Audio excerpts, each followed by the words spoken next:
They dragged Nkosana out of his own mansion like he was nothing.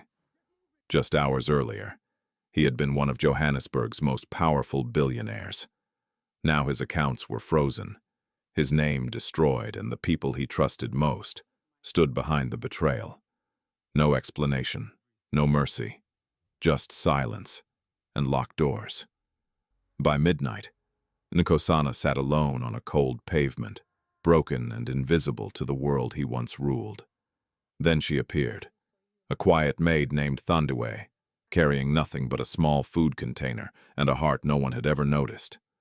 What she did next took only seconds, but it would change his life forever. Before we begin, tell me where you're watching from and what time it is in your country. And if stories like this move you, don't forget to subscribe, because sometimes the smallest kindness carries the greatest power. Not long before that cold night on the pavement, Nkosana was a name that carried weight across Johannesburg and far beyond it. People didn't just recognize him, they stepped aside for him. From the glass towers of Sandton to the quiet estates hidden behind iron gates, his presence meant power, influence, and control. As the founder and CEO of Mathembu Holdings, Nkosana had built an empire that stretched across banking, real estate, and energy. His decisions moved markets. His signature could create millionaires or destroy them. But inside the walls of his luxurious mansion, where marble floors gleamed under soft chandelier light, there was something missing. Warmth. Nkosana was respected, feared even, but rarely loved. He had learned long ago that trust was a luxury the powerful could not afford, and so he kept people at a distance, even those closest to him, especially them. His younger brother Sifo was one of the few people allowed into his inner circle. Charming, articulate, and always smiling at the right moments, Sifo had positioned himself as both partner and protector. To outsiders they looked like the perfect duo, two brothers rising together, unbreakable. But behind Sifo's easy laughter lived something else, something patient, something calculating. And then there was Zanele. Elegant, beautiful, always perfectly composed. She had entered Nkosana's life like a soft promise, a woman who seemed to understand his silence, who didn't challenge his guarded nature, who fit seamlessly into the image of a billionaire's partner. At public events, she stood beside him like a crown jewel, graceful, admired, envied. But love was never something she spoke of. What she understood was value, money, status, power, and Nkosana had all three. At first the cracks were small, easy to ignore. A document Sifo insisted on handling personally. A financial report Zanele brushed off with a quick smile. Late-night meetings that didn't quite add up. Nkosana noticed, of course. He noticed everything. That was how men like him survived. But he didn't act. Because somewhere deep inside, beneath the layers of discipline and control, there was a part of him that wanted to believe. Wanted to believe that this time, he wasn't alone. That family still meant something. That loyalty still existed. And so he signed the papers. He approved the transfers. He trusted the explanations. Each decision, small on its own, felt harmless, routine, necessary, until they weren't. The day everything began to collapse didn't come with a warning. It came with silence. No calls returned, no messages answered, just a strange, suffocating stillness that followed Nkosana from his office to his car, and all the way back to his mansion. When he stepped inside that evening, something felt wrong. The house was too quiet. No staff moving about. No soft footsteps. No distant conversations. Even the air felt heavier. Zanele. He called out, his voice echoing against the high ceilings. No answer. He walked further in his polished shoes, clicking sharply against the marble floor. The sound felt louder than usual. Uncomfortable. Sifo. Still nothing. Then suddenly, voices, low, urgent, coming from his study. Nkosana slowed his steps. Something in his chest tightened. The door was slightly open, and through that narrow gap, everything changed. Sifo stood by the desk holding a stack of documents. Zanele sat calmly beside him, her expression unreadable. And across from them, Mr. Dlamini, their family lawyer. A man Nkosana had trusted for years. Everything has been transferred, Dlamini was saying, his tone smooth and measured. By tomorrow morning, the board will recognize Sifo as the acting chairman. Nkosana's breath caught. Transferred.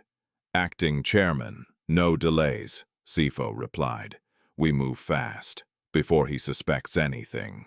Zanele leaned forward slightly, her voice soft but cold. He won't suspect. He never does. The words hit harder than any blow. For a moment, Nkosana couldn't move, couldn't think, couldn't breathe. This wasn't a misunderstanding. This wasn't confusion. This was betrayal, carefully planned, patiently executed, and he had walked straight into it. His hand slowly pushed the door open. The creak cut through the room like a blade. 3 heads turned at once, and in that single moment, everything was exposed. Sifo didn't look surprised, Zanele didn't look guilty, and Dlamini didn't look ashamed. They just looked at him, like he was already finished. Nkosana, Sifo said calmly, setting the documents down. You're early, as if he had walked into a casual meeting, as if this wasn't the destruction of everything he had built. What is this? Nkosana asked, his voice, low, controlled, but trembling beneath the surface. No one answered immediately. Zanele stood first, smoothing down her dress. It's business, she said simply. Business. The word echoed in his mind, hollow and cruel. Sifo stepped forward next. You've been careless, brother, he said.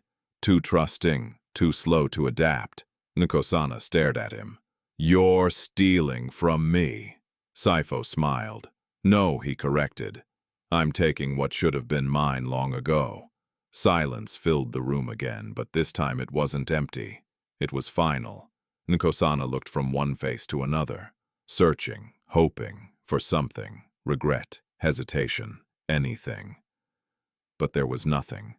Only certainty, only cold, calculated certainty, and in that moment something inside him cracked, not loudly, not dramatically, but quietly, irreversibly. The realization didn't come as anger. It came as clarity. He had built an empire, but he had built it alone, and now he was about to lose it, the same way. Alone. The silence in the study did not break. It settled, heavy, suffocating, final. Nkosana stood still. His eyes fixed on Sifo, but his mind was already racing far beyond the room. Every memory began to rearrange itself, every signature, every conversation, every small moment he had dismissed. It was no longer confusion. It was a pattern, a carefully constructed trap. How long, he asked quietly. His voice had changed, no longer trembling, no longer searching, just cold. Sifo tilted his head slightly as if considering whether the answer even mattered. A while, he said at last. Long enough. Zanele let out a soft breath, almost bored. You built something powerful, Nkosana, she added, walking slowly toward him, but power without awareness. She gave a faint smile. That's just opportunity, for someone else. Nkosana didn't move. He didn't react, but inside, something was shifting, hardening. You used me, he said. Zanele shrugged lightly. I chose stability. Sifo chuckled under his breath. Let's not pretend this is personal. This is evolution. Evolution. The word echoed in Nkosana's mind like a distant thunder. So everything, Nkosana continued, his eyes narrowing slightly. The partnerships, the restructuring proposals, the new board members. Sifo nodded once. All approved by you. It was true. Every move had his signature. Every decision had his consent. Not forced, not forged, given. That was the brilliance of it. They hadn't stolen from him. They had guided him, until he handed everything over himself. Mr. Dlamini finally spoke again, his tone measured and almost indifferent. Legally speaking, Mr. Mthembu, there is nothing to contest. All transfers were authorized. The board has already been notified. By morning, it will be official, legal, clean, untouchable. Nkosana let out a slow breath. For a brief second, his gaze dropped to the floor-polished marble, reflecting a distorted version of himself. And then, he looked up again. Different, sharper. "You planned this together," he said. Sifo didn't deny it. Zanele didn't deny it. Dlamini didn't deny it. That was answer enough. Outside, somewhere in the distance, a car engine roared past the gates. Life continued, unaware that inside this room, a man's world had already ended. "What happens now?" Nkosana asked. Sifo stepped closer, his expression calm, almost sympathetic, but not quite. "Now," he said, "now you step aside. And if I don't—" pause. "Not long, just long enough to make the answer clear." Sifo's voice lowered slightly. "Then things become uncomfortable." Zanele crossed her arms, watching. "You've already lost everything that matters here," she said. "Don't make it harder for yourself. Everything that matters." The words lingered in the air. For the first time, Nkosana felt the full weight of what was being taken from him. Not just the company, not just the money, but identity. Everything he had built, everything he had become, stripped away, piece by piece, until nothing remained. And yet, he did not beg, he did not shout, he did not break. Instead, he straightened slightly his shoulders, lifting just enough to remind them he was still Nkosana. "Even now, you think this ends here," he said quietly. Sifo smiled again, but this time there was a flicker of irritation beneath it. "It already has." Nkosana held his gaze. "No," he replied. "This is where it begins." For a moment something passed between them, something sharp and unspoken. But Sifo dismissed it with a small wave of his hand. "It's over, brother," he said. "Accept it."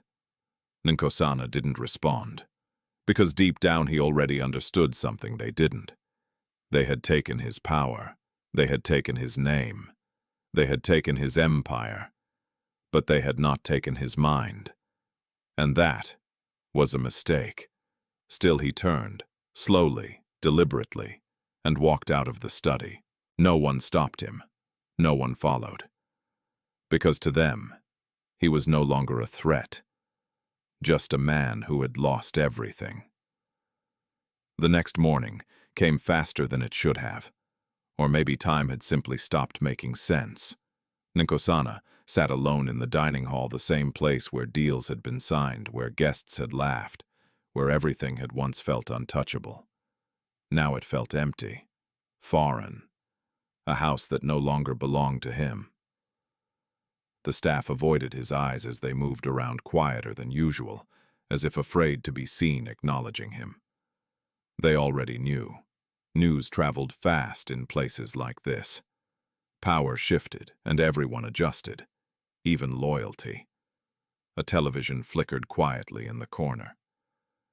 In a shocking turn of events, Mthembu Holdings has announced a leadership transition. Sifo Mthembu has been named acting chairman following internal restructuring. The words washed over him like distant noise. Not surprising, not anymore, just confirmation. Nkosana leaned back in his chair, his fingers resting lightly against the polished table. This was how it happened. Not with chaos, not with violence, but with precision, with signatures, with trust, and now with silence. Footsteps echoed behind him, measured, confident. He didn't need to turn to know who it was. "You should leave," Sifo said. "Direct, no pretense." Nkosana slowly turned his head. Sifo stood a few steps away, dressed sharply, already carrying himself like a man who owned everything. "Because now—" "He did. This house," Sifo continued, "is no longer yours." The words landed, but they didn't shake him the way they should have. Not anymore. Nkosana studied his brother's face. trying perhaps for the last time to find something familiar in it. But all he saw was ambition. Cold, unapologetic. "You've already taken everything else," Nkosana said. Why rush this? Sifo's expression hardened slightly.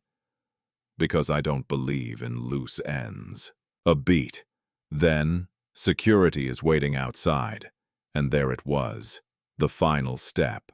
Nkosana stood slowly, not rushed, not hesitant, just steady. He adjusted his jacket, one of the last symbols of the life he had lost, and walked past Sifo without another word.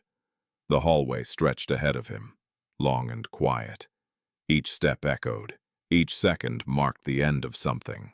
Servants stood aside, their eyes lowered. No one spoke. No one moved to help. Because power had shifted, and with it, so had allegiance. At the front doors, 2 security guards stood waiting. Men who once saluted him. Now they avoided his gaze. "Sir," one of them said awkwardly. Not respectfully, not warmly, just habit. Nkosana didn't respond. He simply walked forward. The doors opened, and the world outside hit him all at once. Bright, loud, indifferent. For a moment he paused at the threshold, looking back, not at the house, not at the wealth, but at the life he had lived inside it. Then he stepped out. The doors closed behind him with a heavy final sound, and just like that, Nkosana Muthembu, billionaire, CEO, king of an empire, was gone, replaced by something else, someone else. A man with no title, no home, no power, only the weight of betrayal, and a future he could no longer see. By the time the sun climbed over Johannesburg the next morning, Nkosana's fall was no longer a private betrayal. It was a spectacle.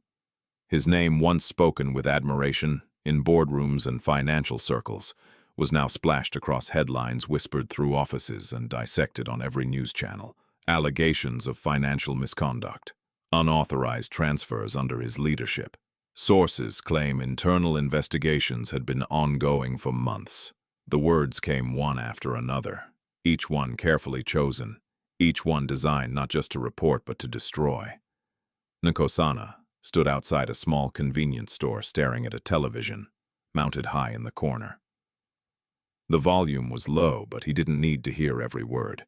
He understood the language of power. And this was execution. Clean, strategic, irreversible. A group of men nearby watched the same screen, their voices rising in casual judgment. "I always knew something was off about that guy," one said. "They're all the same," another added. "These rich men think they're untouchable." Nkosana didn't react, didn't defend himself, because in that moment, truth didn't matter. Perception did, and perception had already turned against him. He pulled his jacket tighter around himself, though it did little to shield him, not from the cold, and certainly not from the eyes that began to linger just a little too long. Recognition was spreading, not admiration, not respect, but something else. Disbelief, curiosity, contempt. A young man across the street nudged his friend, pointing subtly. "Isn't that him?" The friend squinted. "No way." But then their expressions changed, because it was. Nkosana lowered his gaze and turned away. For the first time in years, he didn't want to be seen. By midday, he had nowhere left to go. Every contact he reached out to either didn't answer or pretended not to know him. His phone, once a constant stream of calls and messages, had fallen silent. Even the bank that had once treated him like royalty had shut its doors to him. "I'm sorry, sir," the manager had said earlier that morning, avoiding eye contact.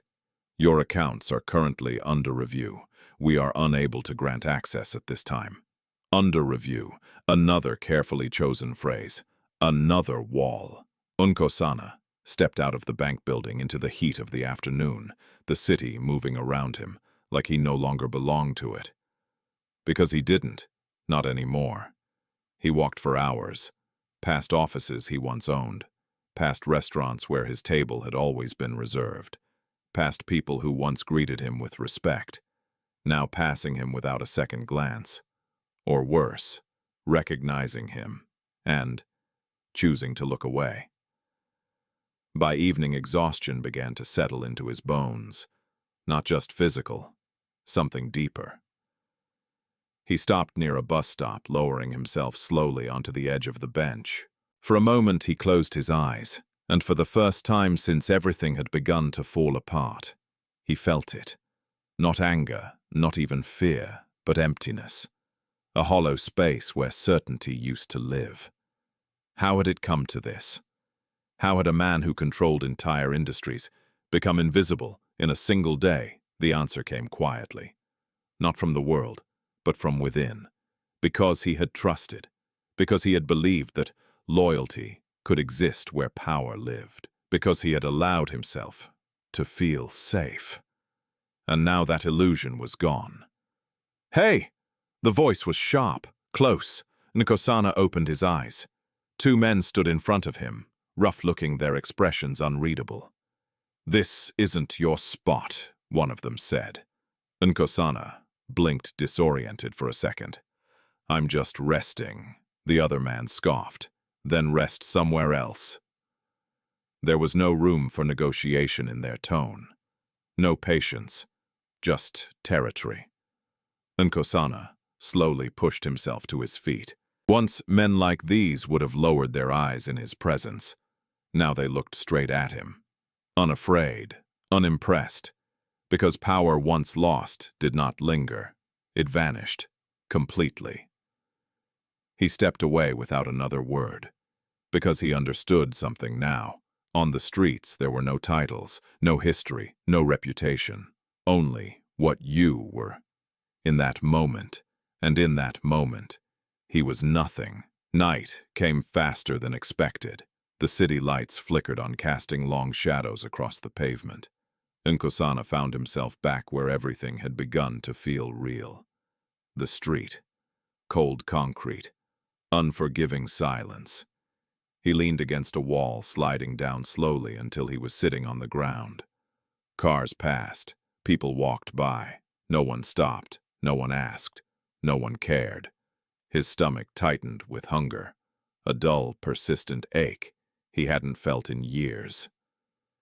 He tried to ignore it, tried to focus on anything else. But the body does not forget. It reminds you, again and again, of what you no longer have. Hours passed, or maybe minutes. Time had started to blur.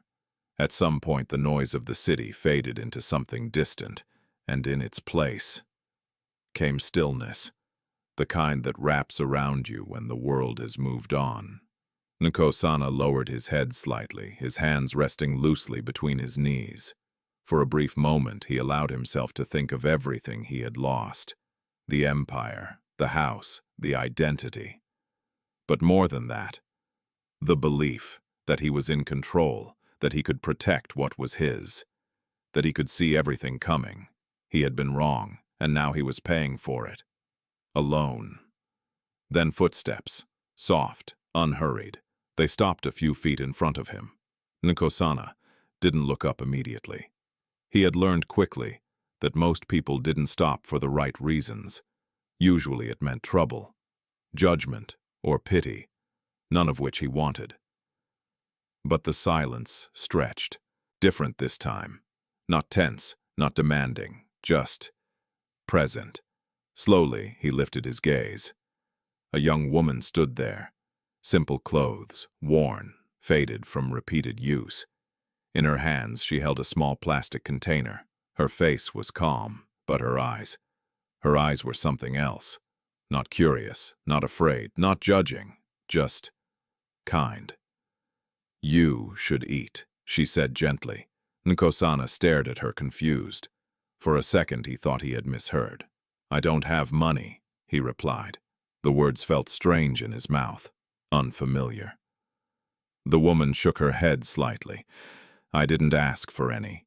She stepped closer and held out the container. Inside was a simple meal, nothing extravagant, nothing special.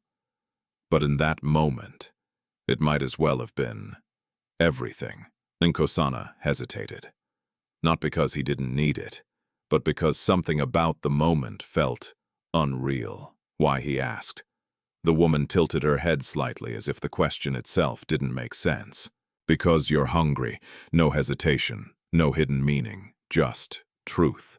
Nkosana looked at her for a long moment. Then slowly, he reached out and took the food. Their fingers brushed briefly, warm, human, real, and in that small, almost insignificant moment, something shifted. Not in the world, not in his circumstances, but inside him. For the first time since everything had fallen apart, Nkosana didn't feel invisible. The woman gave a small nod as if satisfied, then stepped back. "My name is Thandiwe," she said softly. Nkosana swallowed, his voice quieter than it had ever been. Nkosana. She didn't react to the name, didn't recognize it.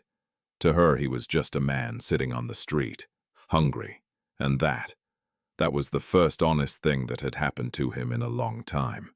The food was simple. Rice. A small portion of stew, still warm, but to Nkosana it felt like something far greater than a meal. It felt like mercy. He held the container carefully, almost as if it might disappear if he moved too quickly.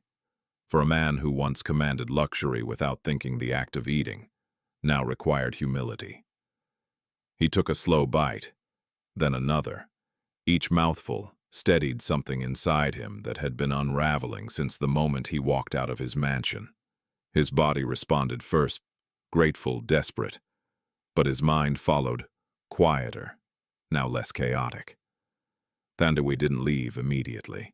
She stood a short distance away, watching not in suspicion, not in judgment, but with a quiet attentiveness that felt unfamiliar. "You should sit somewhere safer," she said after a moment.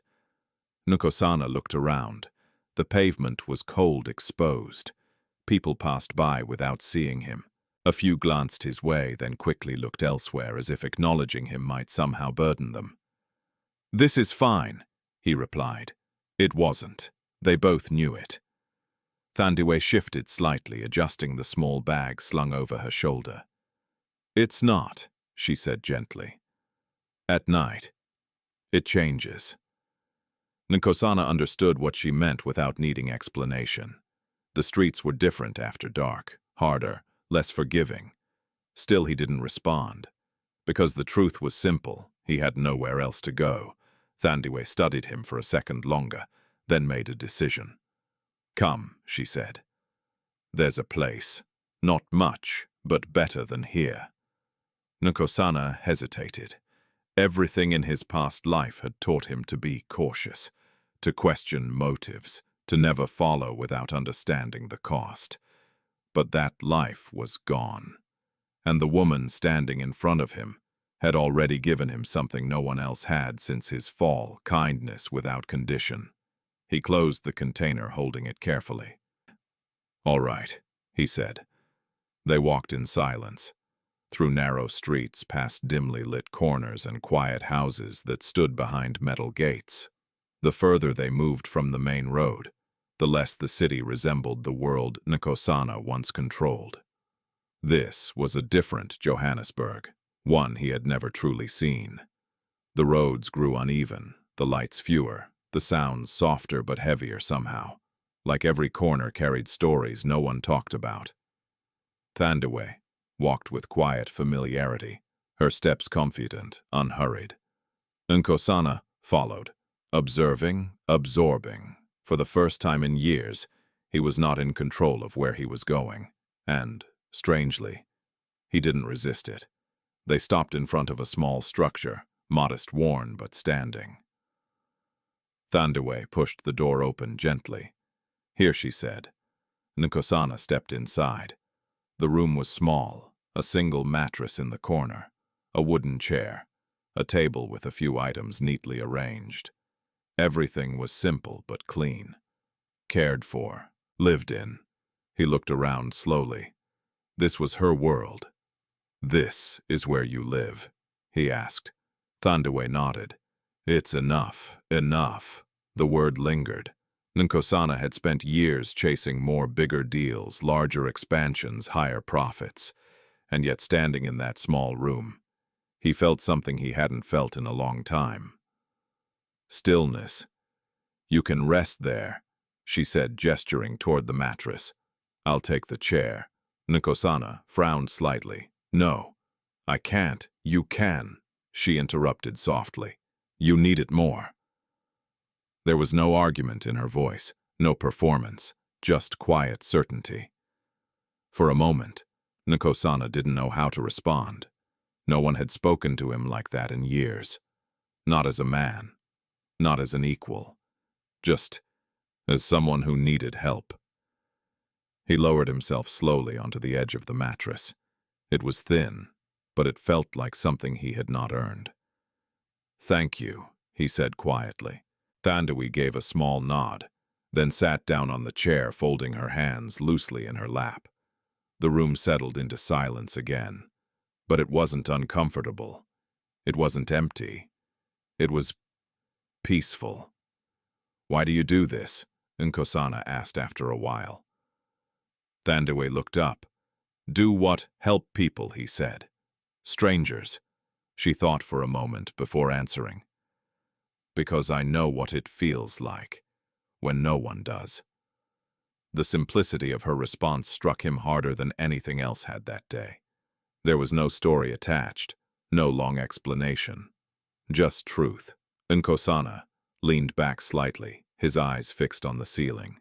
For years he had believed that strength came from independence, from needing no one, from building walls high enough that nothing and no one could touch him.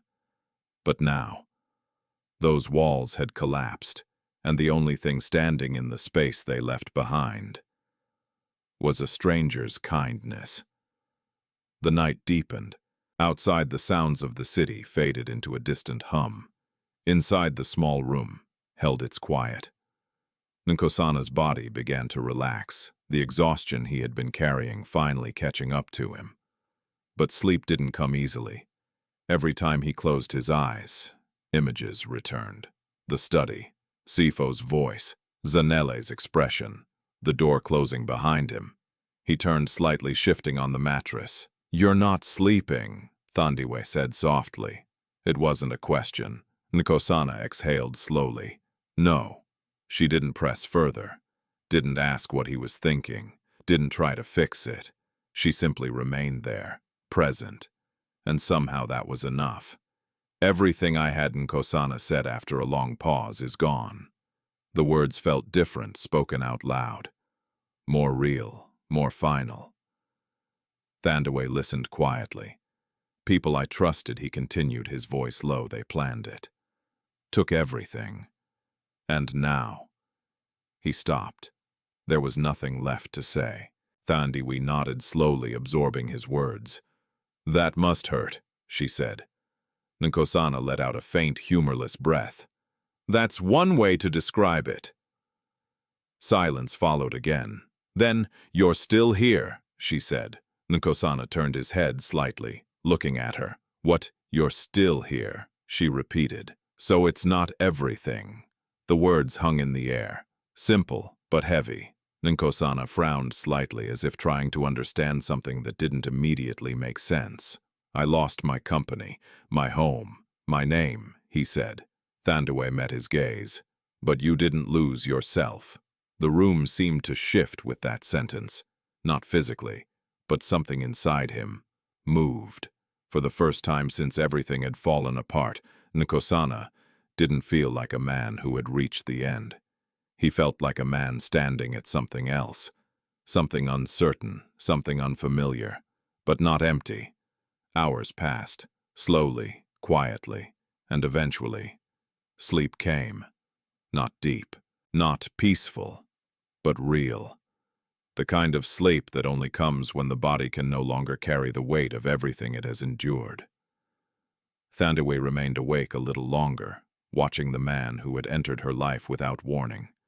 She didn't know who he had been, didn't know the world he came from. All she saw was what stood in front of her. A man broken, but not destroyed, and somehow she understood something without needing to explain it. This was not the end of his story. Outside, the first light of morning began to touch the edges of the sky, and inside that small room, where nothing extraordinary should have happened, everything had already begun to change. Morning did not arrive with comfort. It came with light, thin, pale, and honest, the kind of light that revealed everything without asking permission. Nkosana opened his eyes slowly, disoriented for a moment as he stared at the unfamiliar ceiling above him. The surface was uneven, marked with faint cracks and age, nothing like the smooth perfection of the rooms he once called home. Then it returned. Everything. The betrayal, the fall, the street, the door that had closed behind him. His chest tightened slightly, but not the way it had the night before. Something was different. The panic had softened, not gone, but quieter. He sat up slowly on the thin mattress, his body stiff, his muscles protesting the unfamiliar rest. For a second, he simply sat there listening. The room was still. Thandiwe was no longer on the chair. Instead, faint sounds drifted in from outside, footsteps, distant voices, the quiet rhythm of a neighborhood already awake. Life was moving without him, or perhaps around him. He stood adjusting his jacket, now creased and dulled from the previous day. It no longer carried the presence it once did. It was just fabric, now worn ordinary. He stepped outside.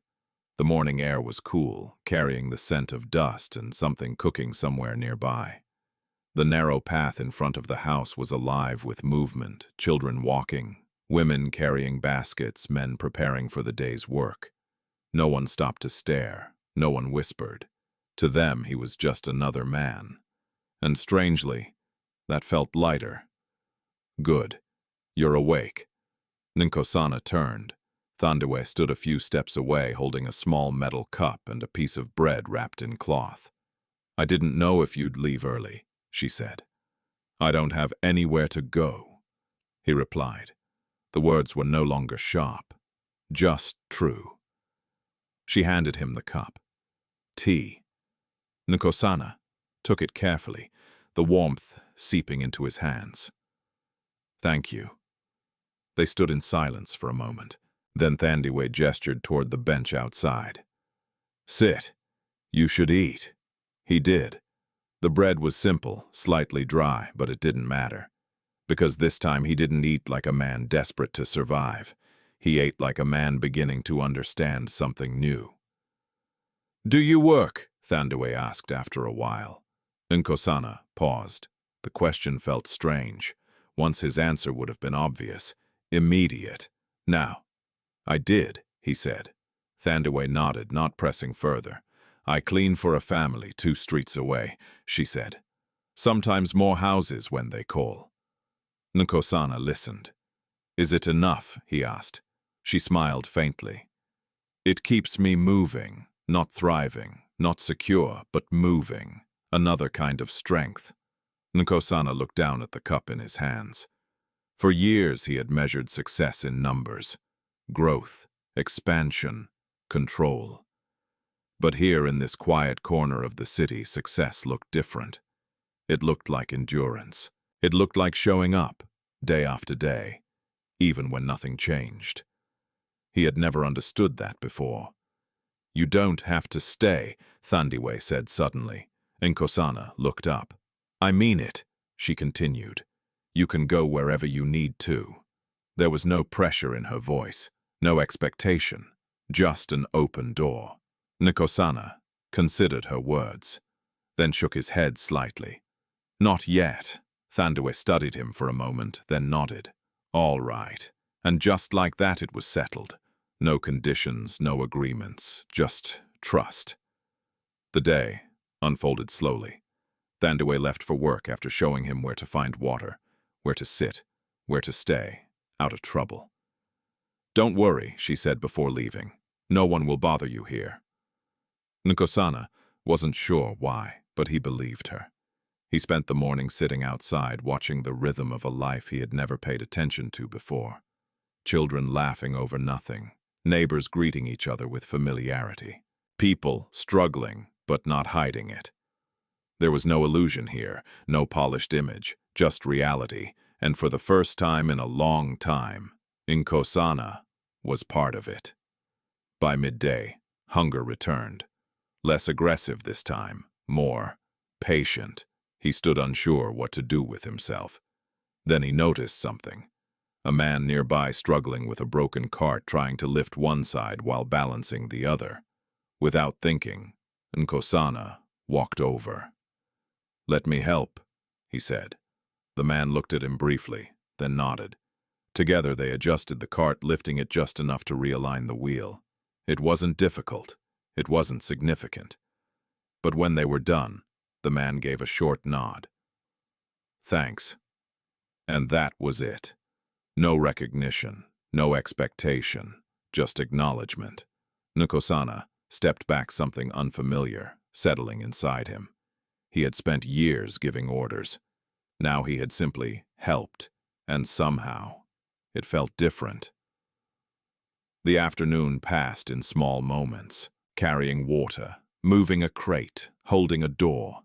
Nothing extraordinary, nothing impressive, but real. Each action grounding him further into a world that did not care who he used to be, only who he was. Now, when Thandiwe returned in the evening, she found him sitting outside again. "You stayed," she said. Nkosana looked up. "I said I would." She smiled faintly. "Yes, you did." She sat beside him, setting down a small bag. "I brought food." He nodded. "You didn't have to. I know." They ate together in quiet understanding. No questions, no pressure, just presence. "You're different today," Thandiwe said after a while. Nkosana raised an eyebrow slightly. How she considered her words. "You're not looking behind you anymore." He paused, then realized. She was right. The constant tension, the feeling that something was about to collapse again, had eased. Not disappeared, but softened. "I don't think looking back will change anything," he said. Thandiwe nodded. "No," she agreed. "It won't." Silence followed. Then, "But what you do next might." Nkosana leaned back slightly, his eyes drifting toward the fading light of the sky. What did he do next? The question lingered, heavy, unanswered, but for the first time, it didn't feel impossible. That night, as darkness settled over the neighborhood once more, Nkosana lay on the mattress again. But this time, he did not feel like a man at the end. He felt like a man in between. Between what he had lost and what he had yet to become. Outside, the world moved as it always did, unaware, unchanged, but inside that small room, something quiet had begun. Not power, not revenge, not yet. Something deeper, something slower. The beginning of understanding. And somewhere within that understanding, a question was forming, not about what had been taken from him, but about what could still be built.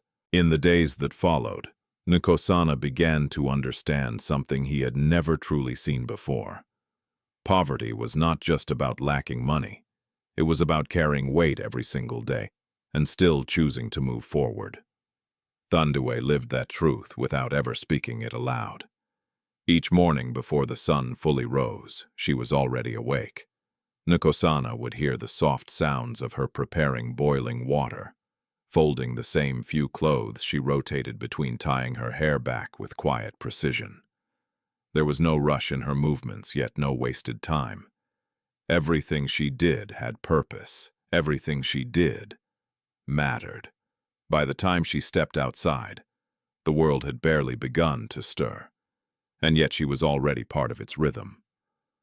Nkosana watched it all in silence, at first from a distance, then gradually with growing awareness. He had lived his life surrounded by efficiency systems, employees' schedules designed for maximum output. But this was different. This was survival shaped into discipline. "Why do you leave so early?" he asked one morning as she adjusted the worn strap of her bag. Thandiwe glanced at him, a faint smile touching her lips.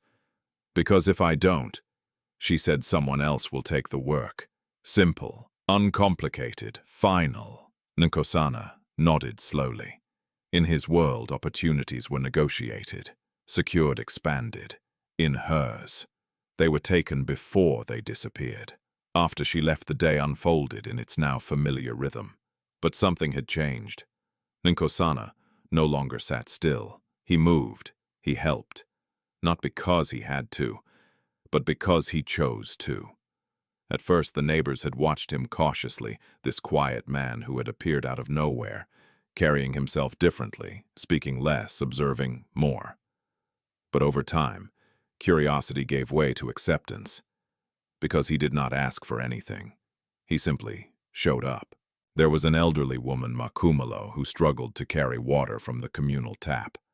Nkosana noticed her one afternoon, her hands trembling slightly under the weight of the container. Without hesitation, he stepped forward. "Let me help," he said. She looked at him for a moment, measuring him with quiet eyes, then handed him the container. "Careful," she said. "It's heavier than it looks." Nkosana lifted it easily, but her words stayed with him. Because she wasn't just talking about the water. Later that day, he found himself fixing a broken fence for a man named Themba, who offered him nothing but a nod of appreciation in return. And that was enough. Because here, gratitude was not loud. It was understood.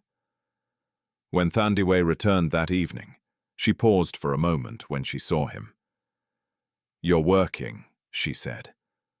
Nkosana wiped his hands lightly against his trousers. "Helping." She tilted her head slightly. "Why?" He considered the question, then answered honestly. "Because I can." Thandiwe smiled. Not wide, not dramatic, but real. That night, as they sat outside sharing a simple meal, the sky stretched above them in quiet darkness, dotted with distant stars. For the first time, Nkosana spoke without hesitation. "What happened to your family?" he asked gently. Thandiwe's hands stilled for a brief moment, not in shock, not in pain, just pause. Then she continued eating. "My parents died when I was young," she said calmly. "Illness." Nkosana listened, his expression softening. "I had an aunt," she continued, "but she had her own children. I left when I was 16. There was no bitterness in her voice, no anger, just facts. And since then," Nkosana asked. She shrugged slightly. "I worked wherever I could." He studied her face, looking for cracks, for signs of the weight she carried, but all he saw was steadiness. "How did you manage?" he asked. Thandiwe looked at him, then said something that stayed with him long after the words had settled. "You don't wait to manage," she said. "You just don't stop." The simplicity of it struck him harder than any business strategy ever had. You just don't stop. Nkosana leaned back slightly, his eyes drifting toward the dark sky. He had stopped. The moment everything was taken from him. He had stopped, not physically, but inside. And yet here she was, a woman who had lost more than he ever had. And she kept going, every day, without recognition, without reward, without guarantee. "Do you ever get tired?" he asked quietly. Thandiwe laughed softly. "Every day. Then why keep going?" She looked at him for a long moment, then answered, "Because stopping won't make it easier." The truth in her words settled deep. There was no illusion in them, no comfort, just reality. And for the first time in a long time, Nkosana felt something begin to shift inside him again. Not anger, not pain, something else, something quieter. Resolve. The following days continued in the same rhythm, but the connection between them deepened, not through dramatic moments, not through declarations, but through presence, shared silence, understanding. One afternoon, as they sat outside after her return from work, Nkosana spoke again. "There's something wrong with what happened to me," he said. Thandiwe glanced at him. "I know." He frowned slightly. "You do." She nodded. "You don't look like a man who lost everything by mistake." The words caught him off guard. "What does that mean?" She shrugged lightly. "It means someone made sure it happened." Nkosana stared at her. Then slowly he nodded. "Yes," he said. "They did." The truth once spoken felt heavier. More real. "They took everything legally," he continued. "Every document, every transfer. It all points back to me." Thandiwe listened carefully. "But it wasn't right," she said. "No," Nkosana replied. "It wasn't." Silence followed. Then, "What will you do?" she asked. The question lingered, different from before, not overwhelming, but important. Nkosana exhaled slowly. "I don't know yet." And for the first time, that answer didn't feel like weakness. It felt like the beginning of something. That night, as they prepared to rest, Nkosana lay awake again, but not from fear. From thought, from awareness, from something that had been buried beneath years of power and control. Perspective. He thought about Sefo, about Zanele, about the careful precision of their betrayal, and for the first time since it had happened, he didn't feel consumed by it. He felt curious, because something didn't add up. Not everything, not yet, but enough. Enough to know. The story wasn't finished. Across the room, Thandiwe had already fallen asleep, her breathing steady, peaceful. Nkosana watched the quiet space around him. The small room, the worn walls, the life that existed here. And he understood something clearly now. He had not been brought here by accident. This moment, this place, this person was part of something he had not yet fully seen. And whatever came next, it would not be built on power alone. It would be built on truth. The next morning did not feel like the beginning of survival anymore. It felt like the quiet shaping of something deeper, something that neither Nkosana nor Thandiwe had named yet, but both could sense, growing between them with every passing hour. The air was cool, carrying that soft stillness that comes just before the world fully wakes, and as Nkosana stepped outside the small house, he realized something subtle but powerful. He was no longer waking up with fear sitting on his chest. The pain was still there, yes. The memory of betrayal had not disappeared, but it no longer controlled the rhythm of his breath. Thandiwe was already preparing to leave for work, tying her hair back with the same careful precision he had come to recognize her movements, quiet but purposeful, as if every second mattered in ways he was only beginning to understand. She handed him a small piece of bread and a cup of tea, just as she had done the day before. But this time there was something unspoken in the exchange, no longer the distance of strangers, but the quiet familiarity of two lives that had begun to intersect in ways neither of them had planned. "You don't have to wait for me today," she said, gently adjusting the strap of her bag. "You can move around, find something to do." Nkosana looked at her, not with uncertainty, but with a calm that surprised even himself. "I think I already have," he replied. She didn't ask what he meant, and that was what made it matter. Thandiwe had a way of allowing space, of trusting that whatever needed to be said would come in its own time. She simply nodded, then stepped out into the morning, disappearing into the rhythm of a life that demanded everything from her and still gave so little in return. But Nkosana remained, not because he had nowhere to go anymore, but because for the first time since everything had collapsed, he felt like he was exactly where he needed to be. The day unfolded slowly, but differently from before. He no longer watched life pass him by. He stepped into it. When Makumalo approached the communal tap again, he was already there before she could ask, lifting the heavy container with ease, walking beside her as if it had always been his role. When Themba struggled again with loose wooden panels along his fence, Nkosana didn't wait to be invited. He simply picked up the tools and began fixing what needed to be fixed. There were no instructions, no expectations, no transactions. Just action. And with each small act, something inside him continued to shift, not dramatically, not all at once, but steadily, like a foundation being rebuilt beneath ground no one else could see. By midday, the sun had climbed high, and the heat pressed down on the narrow streets, slowing everything just enough to make people pause. Nkosana found himself sitting beneath a small patch of shade near the corner of the road, watching children play with something that barely qualified as a toy, yet carried more joy than anything money could buy. He realized then how much of his life had been spent chasing control, shaping outcomes, predicting movements, and how little of it had been spent simply observing life as it was. And for the first time, he wasn't trying to change anything. He was learning. When Thandiwe returned later that evening, she immediately noticed it not in his actions, but in the way he carried himself. There was less tension in his shoulders, less distance in his eyes. He was no longer a man who had fallen. He was a man who was standing again, even if the ground beneath him was unfamiliar.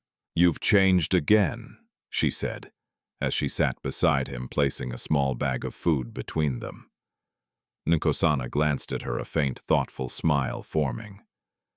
"Maybe I'm just seeing things clearly for the first time." They ate in silence for a while, the kind of silence that no longer needed to be filled.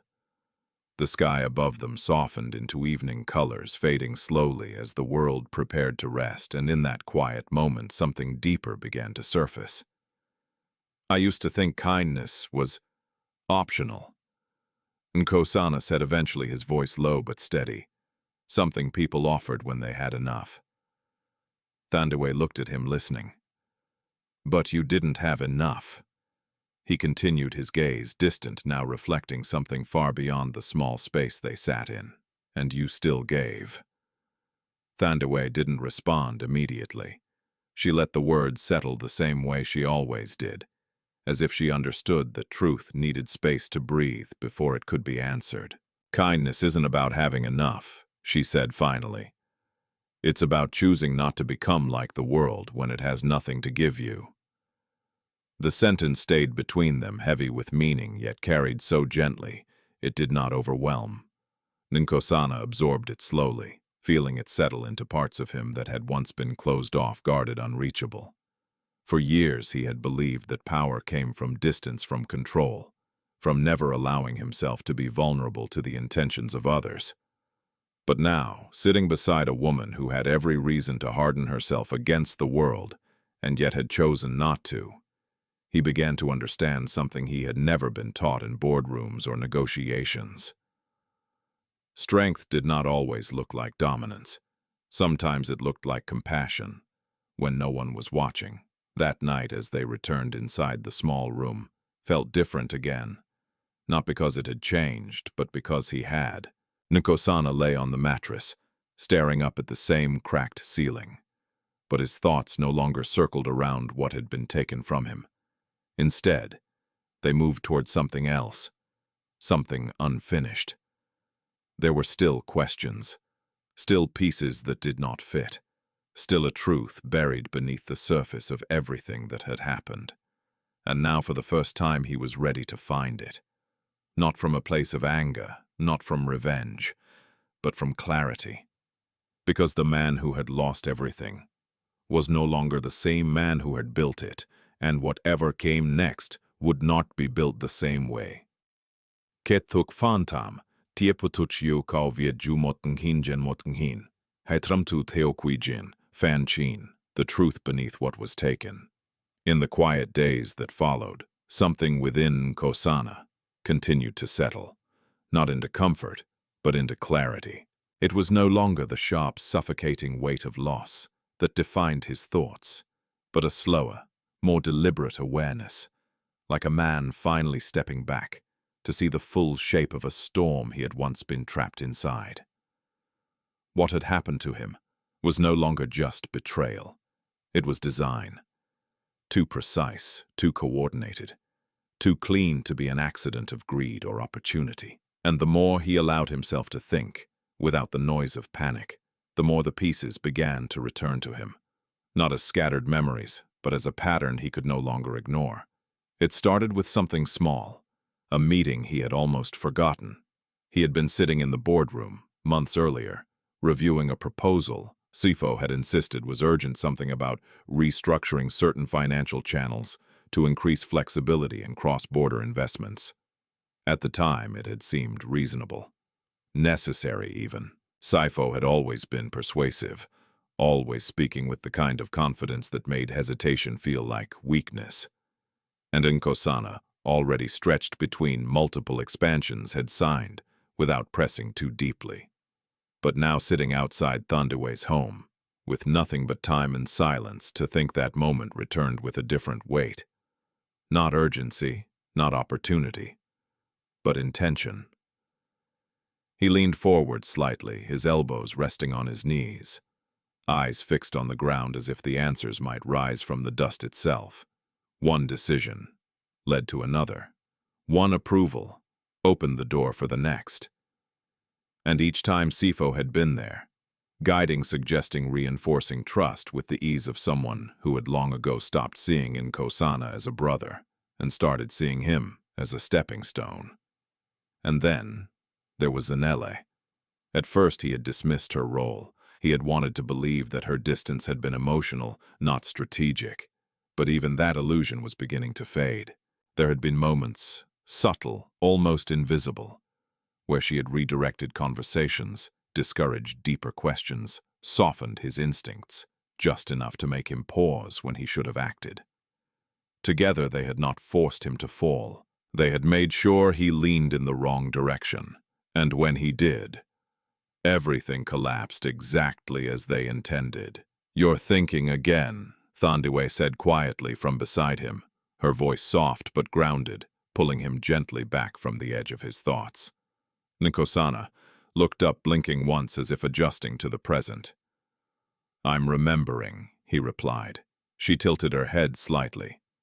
"There's a difference." He considered that for a moment, then nodded. "Yes," he admitted, "there is. Remembering was passive. It simply brought the past back. But what he was doing now was understanding. They planned it long before I noticed anything."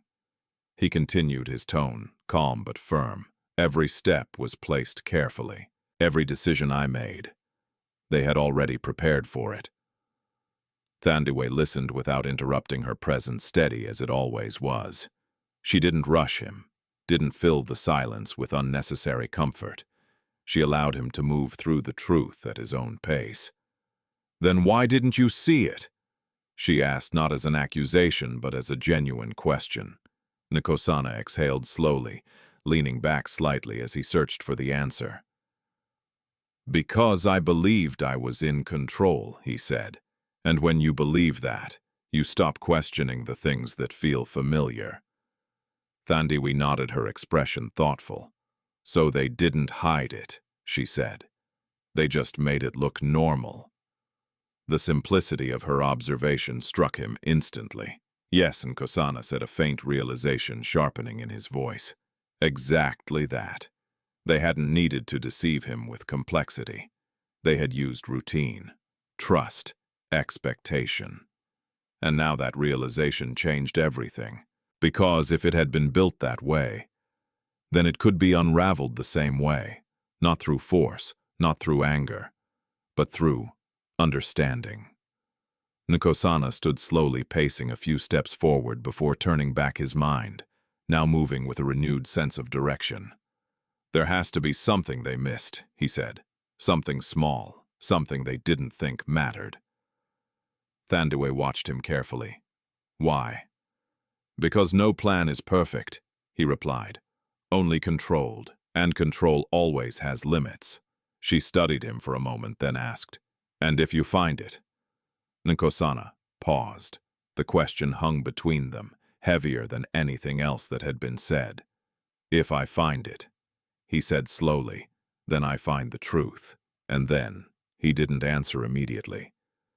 Because for the first time since everything had begun to shift, The path ahead was no longer defined by loss but by choice, and choice required clarity. "I don't want revenge," he said at last, his voice steady. "I want what's mine to be seen for what it is." Thandiwe's eyes softened slightly. "That's not the same thing." "No," Nkosana agreed. "It isn't. And that difference, that small but powerful distinction, was what made him realize just how much he had changed. The man who had once measured everything in dominance and outcome would have already been planning how to take everything back, how to dismantle Saifo's power piece by piece, how to make Zanele regret every decision she had made. But that man no longer existed.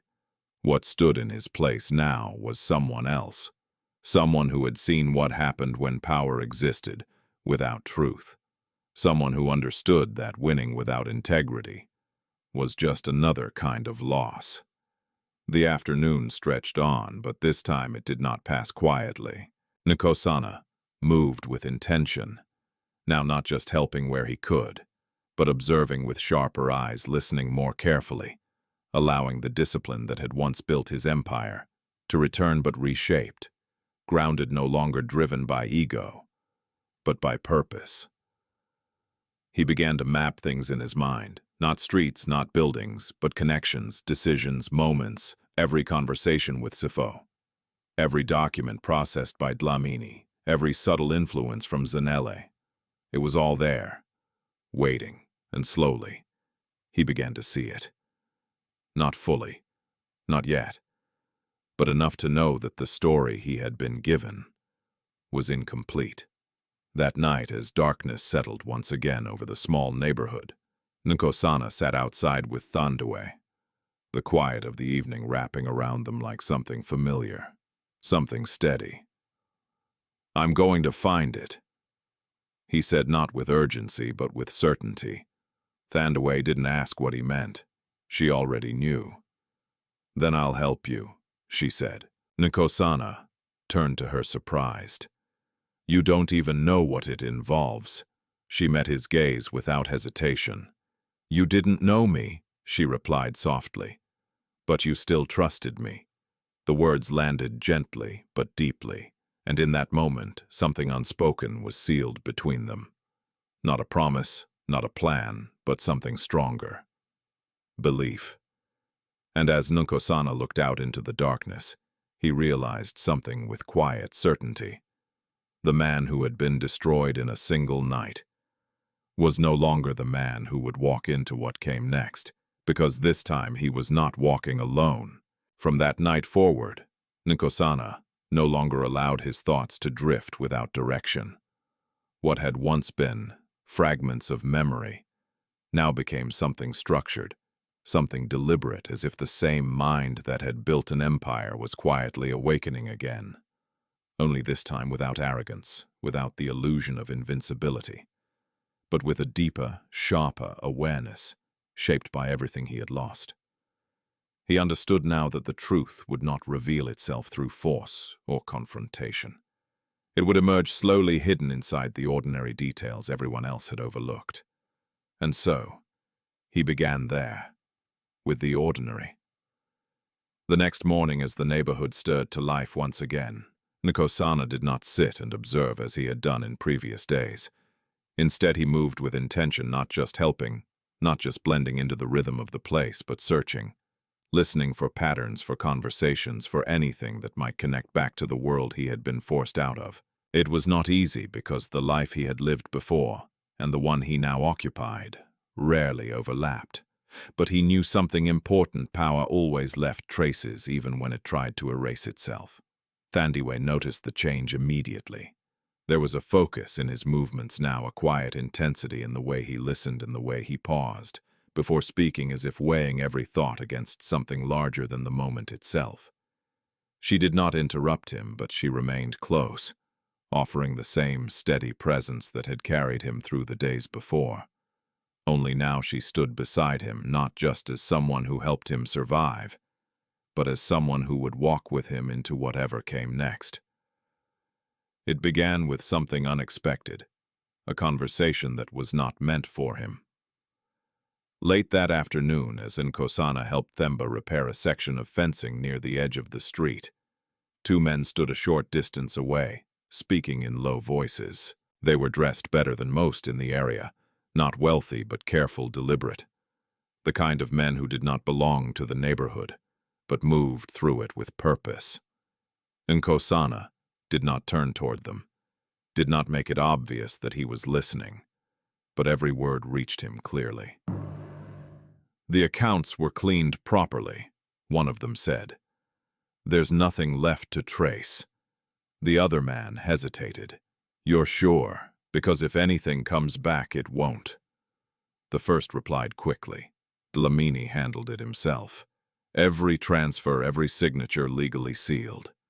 At the mention of that name, something inside Nkosana tightened, not with panic but with recognition. He kept his hands steady, continuing to work as if nothing had changed, but his mind locked onto the conversation, with precision. Still the second man added, lowering his voice even further. Sifo moved too fast. "People are starting to talk." "Let them talk," the first man said. "As long as the paper trail holds, there's nothing anyone can do." The paper trail. That was the key. Not the money, not the accusations, but the structure of proof itself. Nkosana finished adjusting the wooden panel, stepping back slightly as if inspecting his work, giving himself just enough reason to shift his position closer to where the voices carried more clearly.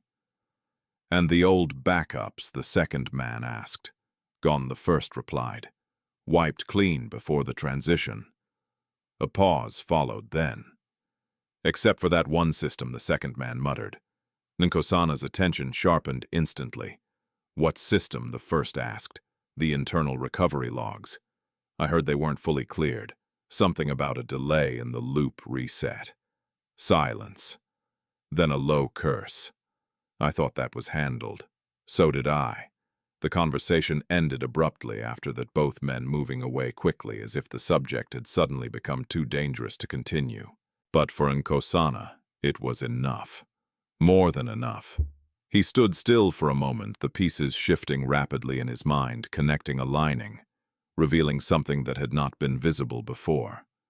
The plan had been precise, yes, but not flawless. There had been a gap, a delay, a system that had not been completely erased. The recovery logs, a detail small enough to ignore, but powerful enough to expose everything. Nkosana. Thandiwe's voice broke through his thoughts, grounding him instantly. He turned toward her, and for the first time since everything had begun to unfold, there was something new in his expression. Not pain, not confusion, certainty. "I found something," he said. She studied him carefully. "What kind of something?" "The kind they didn't finish," he replied. They stepped aside, away from the street, into a quieter space where his words would not carry. Nkosana explained what he had heard, every detail, every phrase, his mind reconstructing the conversation with the same precision that had once guided billion-dollar decisions. Thandiwe listened closely, her brow furrowing slightly as she processed it. "So, this system," she said slowly, "it still has proof." "It might," Nkosana replied. "If it wasn't cleared completely, then there could be traces, timestamps, transaction logs, anything that contradicts the official records. And that would prove that I didn't authorize everything the way it looks," he finished. The weight of that realization settled between them. This was no longer just suspicion. This was possibility. But possibility came with risk. "Where is this system?" Thandiwe asked. Nkosana hesitated for a brief moment. "Inside the company," he said. And just like that, the path forward became clear. Not easy, not safe, but clear. Thandiwe nodded slowly, her expression steady, even as the implications of what he was saying unfolded. "Then we go there," she said. Nkosana looked at her, surprised by the simplicity of her response. "It won't be that simple," he said. "Security surveillance. Sifo will have everything locked down." Thandiwe held his gaze. "Then we don't go as who you were," she replied. "We go as who you are now." The words lingered. and in them Nkosana saw something he had not considered. He was invisible, not to the world he had known before, but to the one he now stood in. And that invisibility was power, a different kind, but power nonetheless. A slow realization spread through him, reshaping the way he saw everything ahead. For the first time since losing everything, he had an advantage. Not money, not influence, but perspective, and it was enough. That evening, as they sat outside once more, the air carried a different weight. Not heavy, not uncertain, but charged with something new. Direction. "This is where it changes," Nkosana said quietly. His eyes fixed on the horizon as if he could already see the path unfolding ahead. Thandiwe didn't respond immediately. She didn't need to, because she felt it too. The shift, the moment where survival ends, and something greater begins. And as the night settled around them, wrapping the world in silence once more, one truth stood clearer than anything else. The plan that had destroyed Nkosana was no longer untouchable. The decision to return did not come with excitement or fear. It came with a quiet, grounded certainty that had been slowly forming inside Nkosana since the moment he first heard those words about the recovery logs. It was no longer a question of whether he should act, but how carefully he needed to move. Because this was not just about reclaiming what had been taken from him, it was about stepping back into a world that had already erased him, and believing with absolute clarity that he could still rewrite the truth it had buried. That morning, the city felt different. Or perhaps Nkosana did. Johannesburg moved as it always had. Cars weaving through traffic, people rushing through streets, voices blending into the constant hum of movement. But for the first time since his fall, he was not walking through it as a man lost within its noise. He was walking with intention. Every step, measured every glance, deliberate every breath, steady as if the version of himself that once commanded power had returned, but reshaped quieter, more aware, no longer needing to be seen to be effective. Beside him, Thandiwe walked with equal calm, though her world had never required her to hide strength behind control. She carried herself the same way she always had, steady, present, unafraid. But now there was something more in her posture. Something that came not from confidence but from choice. She was not being pulled into this situation. She had stepped into it willingly, without hesitation, without condition. "Are you sure about this?" Nkosana asked as they approached the outer streets leading toward Sandton, where glass buildings rose like symbols of a life that now felt both distant and painfully familiar. Thandiwe glanced at him briefly. "I was sure the moment you decided," she replied. He studied her for a second, then nodded. Not because he needed reassurance, but because he understood something important. This was no longer his fight alone. As they moved closer to the business district, the contrast became sharper. The quiet, worn streets they had left behind gave way to polished sidewalks, controlled spaces, and people dressed in the language of success. Everything here was structured, intentional, designed to project stability and control. And for a brief moment, Nkosana felt the ghost of his former life brush against him, not as longing but as recognition. This was the world that had turned its back on him, and now he was walking back into it. Unnoticed, they stopped a short distance from the towering building that housed Mthembu Holdings. Its glass exterior reflected the sky above, unchanged, untouched, as if nothing within it had shifted at all. Employees moved in and out of its entrance, their expressions focused, unaware that the man who had built the company they worked for stood just across the street, invisible to them all. Nkosana's gaze lingered on the building for a moment longer than necessary. Not out of attachment, but out of understanding. This place had once represented everything he believed in. Structure, control, success, but now he saw it differently. It was not just a building, it was a system. And systems could be broken. "Security will be tight," he said quietly. "They'll have updated protocols after everything that happened." Thandiwe nodded slightly. Then we don't go through the front. He looked at her. You know another way. She gave a small, knowing look. Places like this always have more than one entrance. People like me use them every day. The simplicity of her statement struck him again. In his world, access had always been granted through authority. In hers, it was found through necessity. They circled the building slowly, keeping their movements natural, blending into the flow of people who passed them without a second glance. It didn't take long before Thandiwe found what she was looking for, a service entrance tucked behind the main structure, partially hidden, used by cleaning staff, maintenance workers, delivery personnel, invisible, just like them. This is it, she said softly. Nkosana studied the door, his mind already mapping the possibilities, calculating risks, adjusting for variables. It was not just about getting inside, it was about moving through the building without being recognized, without drawing attention, without triggering the very systems that had been designed to keep people like him out. But for the first time since his fall, he felt ready. They approached the entrance, casually timing their movement, with a group of workers entering through the same door. No one questioned them. No one looked twice. The system did not expect threat from those it had already categorized as insignificant, and so it let them in. Inside, the building felt exactly as he remembered, clean, controlled, efficient, but the difference now was not in the space. It was in him.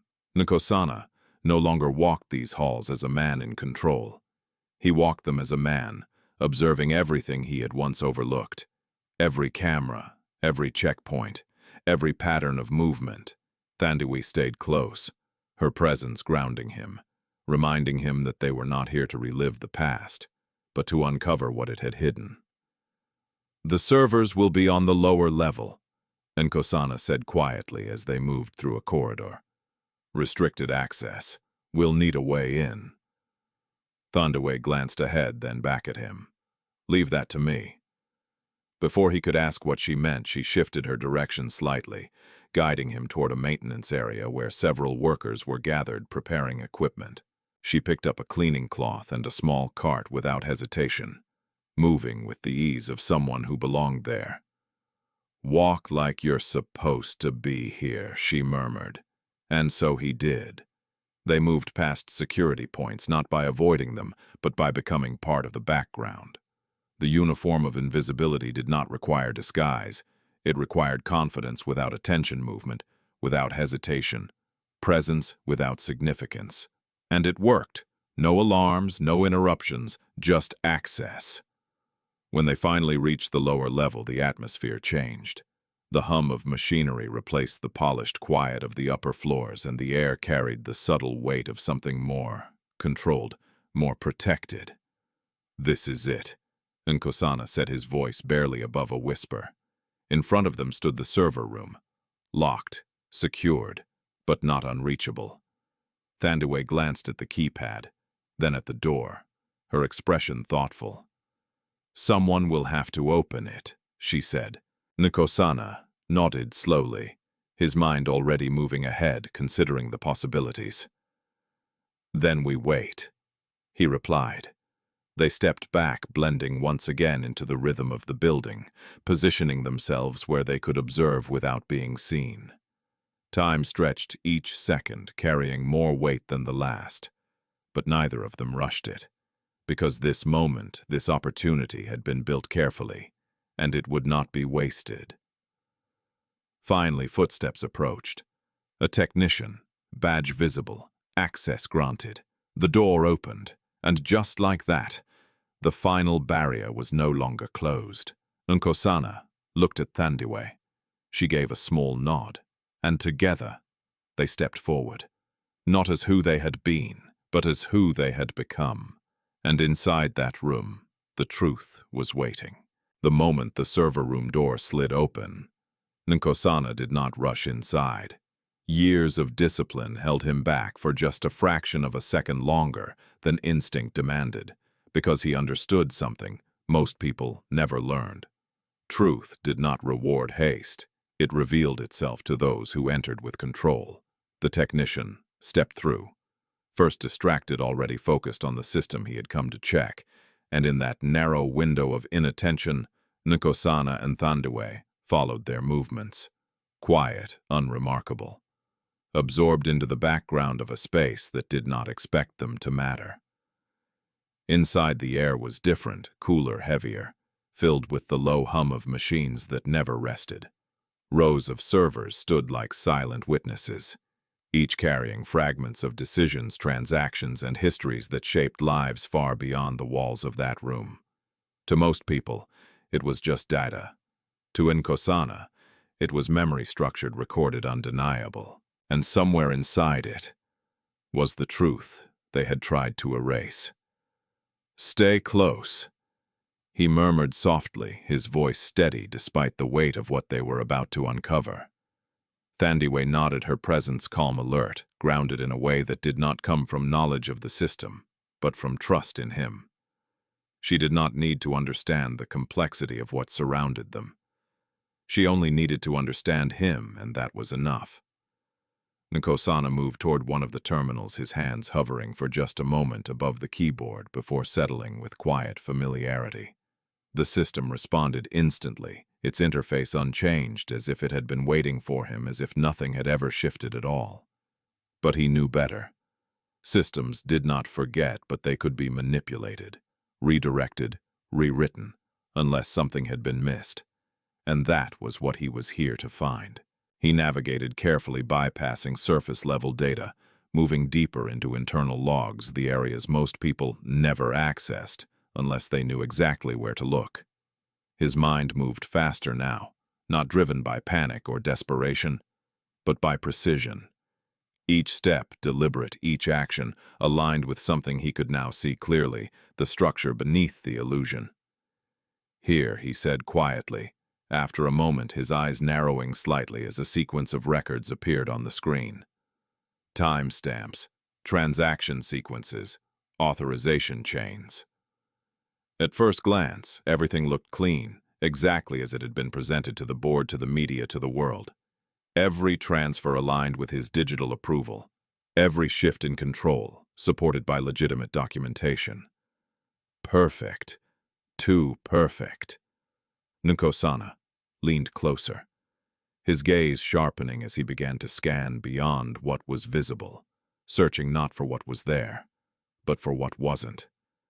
Because that was where the truth lived, in absence, in delay, in the space between what should have happened and what actually did.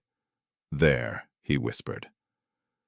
Thandiwe stepped slightly closer, her eyes following his focus, even if she could not fully interpret what she was seeing. "What is it?" she asked. Nkosana didn't answer immediately.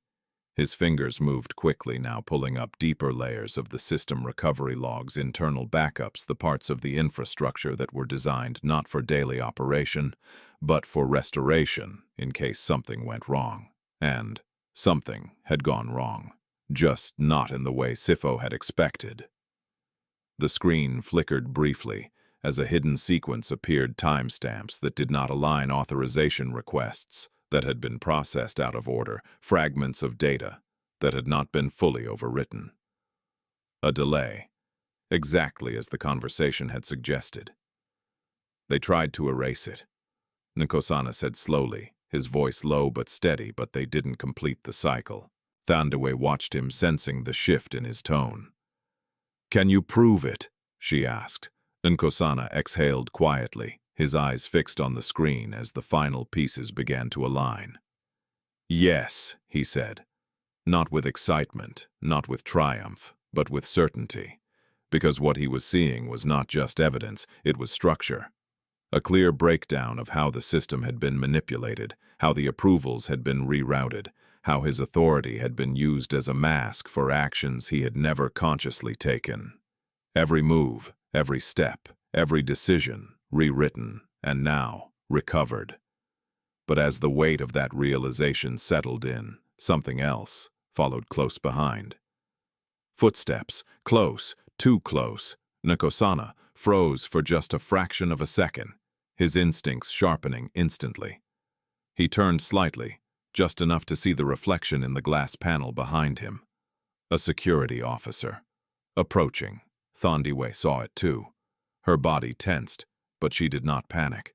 She had learned quickly that fear only made things louder, more visible, more dangerous. "We need to go," she whispered. "Not yet," Nkosana replied. His hands moved again faster now, pulling the critical data, compressing it, securing it in a format that could not be easily dismissed or altered again. This was not just about finding the truth. It was about preserving it.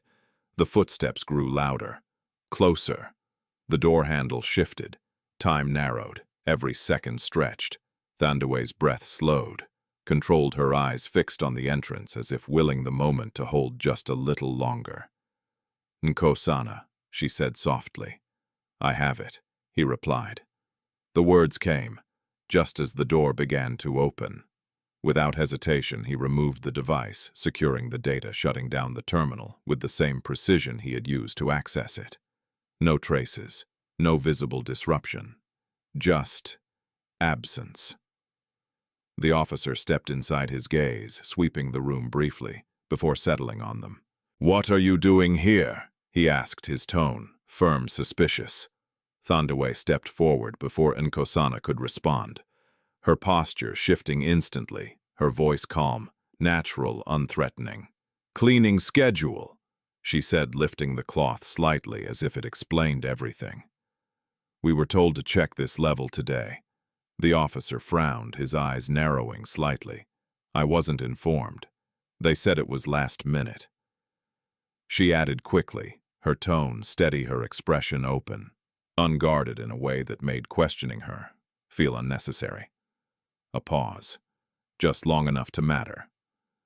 The officer exhaled, his suspicion softening, not completely, but enough. "Make it quick," he said. And just like that, the moment passed. Nkosana didn't speak, didn't react, because he understood something clearly now. This was not just about intelligence, it was about trust, and Thandiwe had just saved everything. They moved carefully, finishing what little they needed to maintain the illusion, then stepped out of the room. Together, their pace, measured, controlled, blending, once again into the quiet movement of the building as if nothing had happened. But everything had. By the time they exited through the same service entrance, the air outside felt different, not because the city had changed, but because they had. Nkosana stopped for a moment, his hand tightening slightly around the small device he now carried. The truth, not hidden, not erased, but real. He turned to Thandiwe, his expression no longer carrying the weight of uncertainty. "We have it," he said. She nodded. "Yes," she replied softly. "Now they won't be able to hide."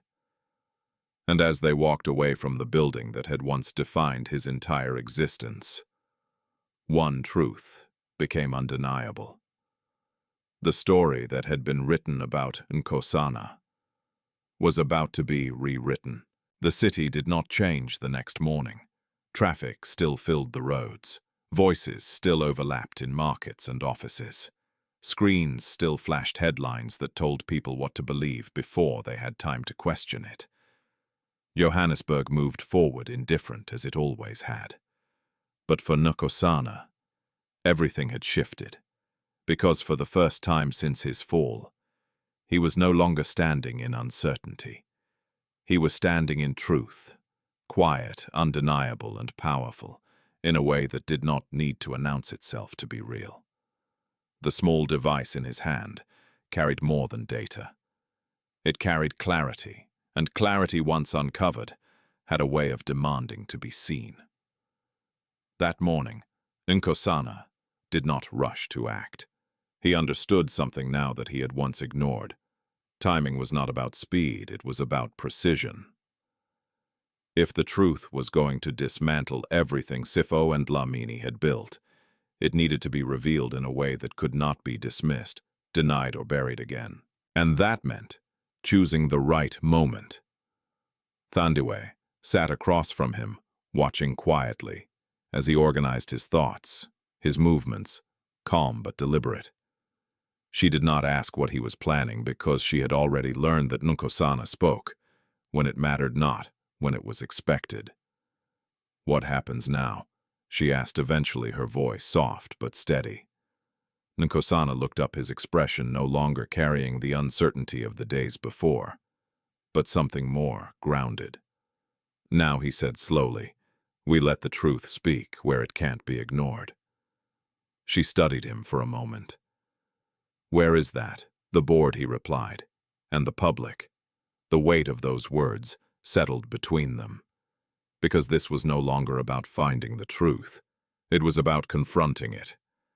And confrontation came with consequences. By midday they were moving again this time, not toward the shadows of the building, but toward its center, where power operated openly, where decisions were made in rooms filled with people who believed they controlled outcomes. Nkosana had been in those rooms countless times. He knew how they worked. He knew how people spoke when they thought they were safe. And more importantly, he knew how quickly that safety disappeared when the ground beneath it shifted. The board meeting had already been scheduled. Saifo, now acting chairman, had wasted no time consolidating his position, reinforcing authority, stabilizing the narrative that had been built around Nkosana's fall. To everyone inside that room, the story was already complete. Nkosana had failed. Saifo had stepped in. Order had been restored. That was what they believed, and that belief was about to break. They entered the building, the same way they had the day before, through the service entrance, unnoticed, unchallenged, invisible, in a system that had already decided they did not matter. But this time they did not stop below. They moved upward, floor by floor, step by step, until they reached the level where the boardroom stood. The air here was different, controlled, polished, carrying the quiet authority of people who believed they were untouchable. Nkosana paused just outside the door, not from hesitation, but from awareness. Everything he had built, everything that had been taken, everything that was about to change, was on the other side of that door. Thandiwe stood beside him, her presence steady, unshaken. "You don't have to do this alone," she said quietly. Nkosana glanced at her, a faint, grateful acknowledgement in his eyes. "I know," he replied. Then he reached for the door and pushed it open. The room fell silent, not gradually, not uncertainly, instantly. Every voice stopped, every movement paused, because the man standing in the doorway was not supposed to be there.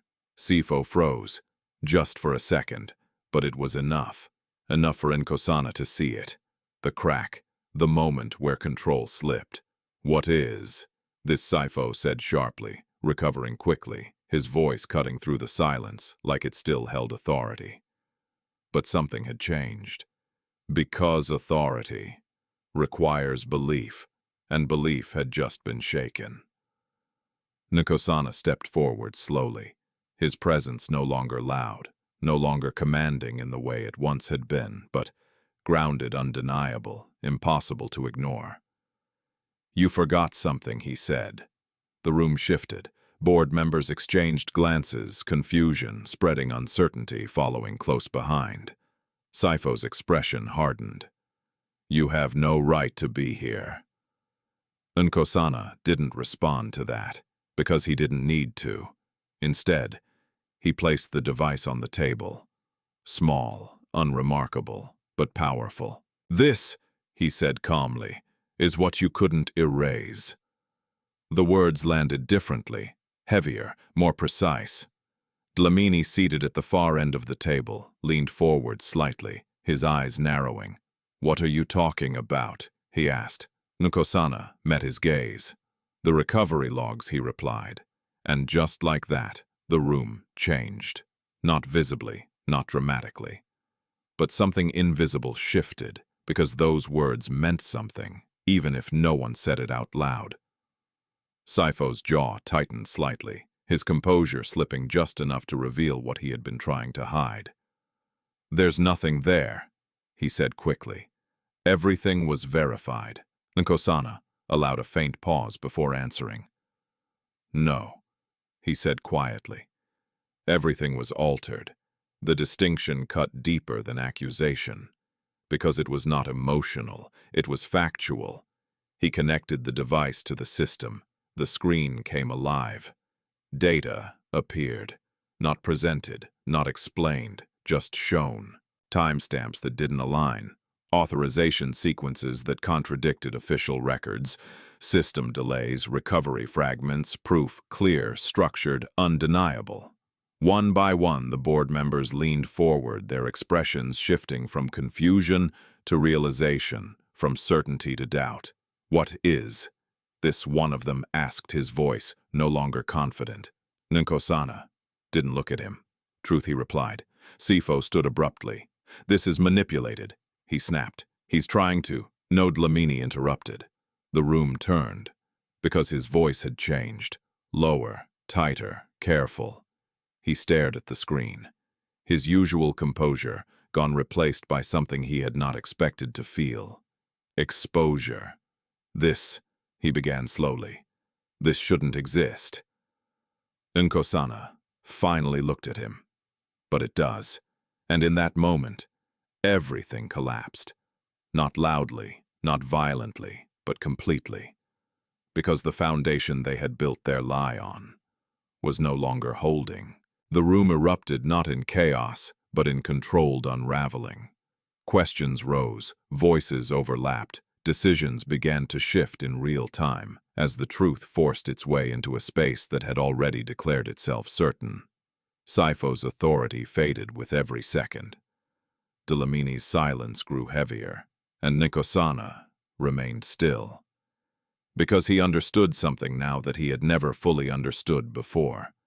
Power was not in control, it was in truth, and truth did not need to fight. It only needed to be seen. When Nkosana stepped back from the table, he did not feel victorious. He did not feel triumphant. He felt clear, because this was not about reclaiming what had been taken. It was about restoring what had been broken. And as the room continued to shift around him, as the system he had once built began to correct itself, one truth stood above everything else. The man they had erased had returned. Not to take revenge, but to set the truth free. What followed inside that boardroom did not erupt into chaos the way most people might have expected. Instead, it unfolded with a quiet intensity that carried far more weight than shouting ever could. Because when truth enters a room, built on controlled deception, it does not need to fight for attention. It commands it.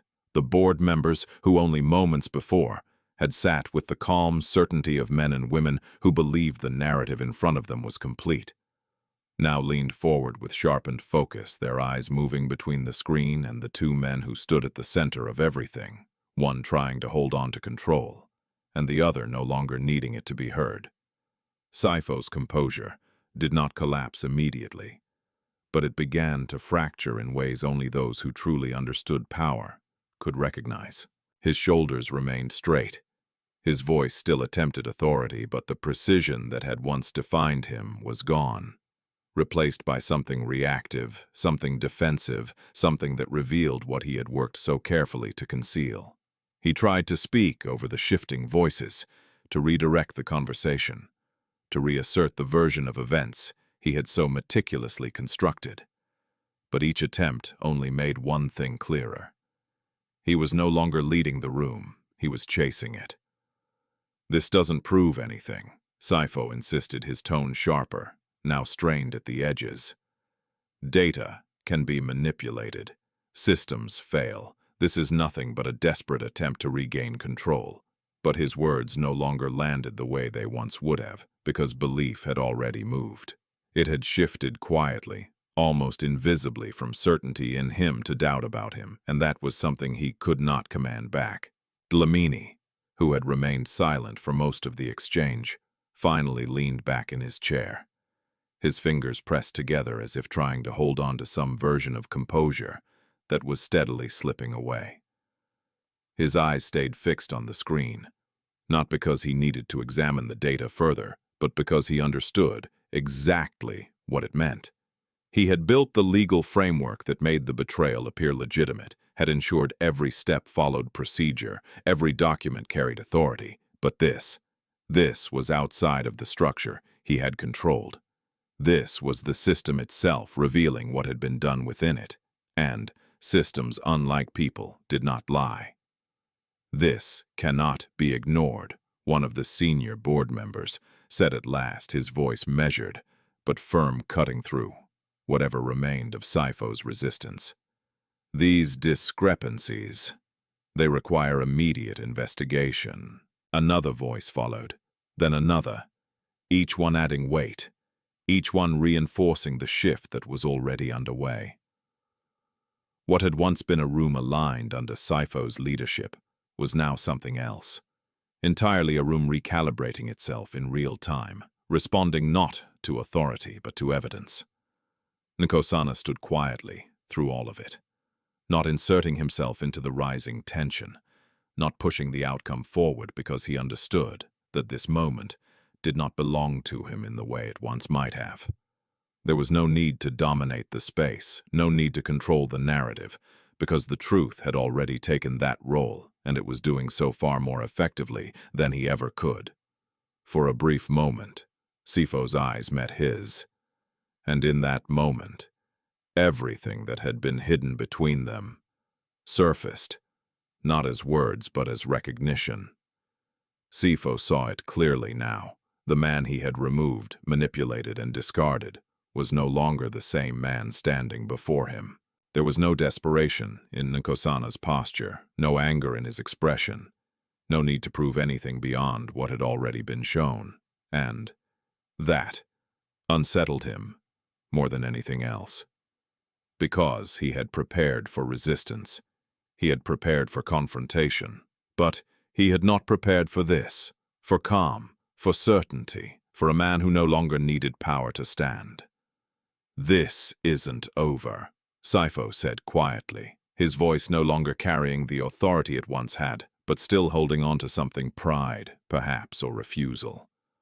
Nkosana looked at him not with triumph, not with judgment, but with something far more difficult to face. "Understanding. No," he said gently. "It isn't." And that was the truth. Because what had been uncovered was not the end, it was the beginning of consequences, of accountability, of a system now forced to confront what it had allowed to happen under its own structure.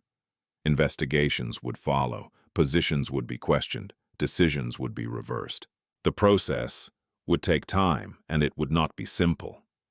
But it would be real. And, for Nkosana, that was enough. When he finally turned to leave the room, he did not wait for permission, did not seek acknowledgement, did not pause for reaction, because he understood that his role in this moment had already been fulfilled. The man who had once needed recognition had been replaced by someone else, someone who no longer measured his worth by the room he stood in, but by the truth he carried with him when he walked out of it. Thandiwe was waiting just outside.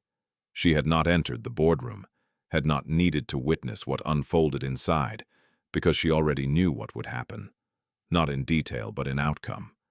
She understood Nkosana in a way that did not require explanation.